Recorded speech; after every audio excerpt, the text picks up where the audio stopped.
Ces photographies d'enfants congolais mutilés ont choqué le monde.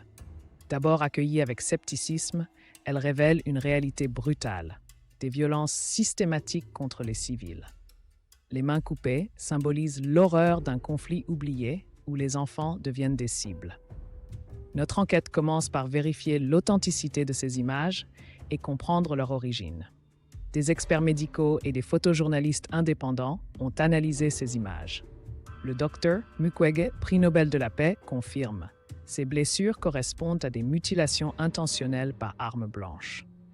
Les données exhibent des photos et les témoignages locaux corroborent leur authenticité.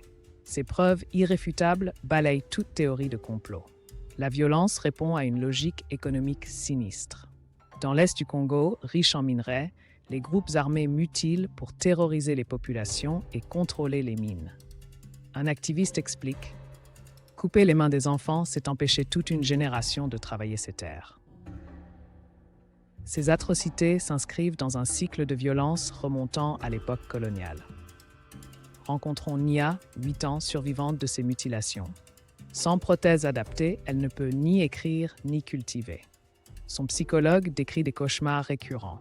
Ses enfants revoient leurs agresseurs. Selon l'ONU, plus de 3000 cas similaires ont été recensés depuis 2018. Chaque chiffre cache un drame humain irréparable. Des solutions existent. Des cliniques locales, soutenues par des ONG, offrent des prothèses et un soutien psychologique. La société civile exige la traçabilité des minerais pour couper les financements des groupes armés. Vous pouvez agir, soutenir ces initiatives et exiger des entreprises qu'elles vérifient leur chaîne d'approvisionnement. Ces images sont réelles, notre responsabilité collective aussi.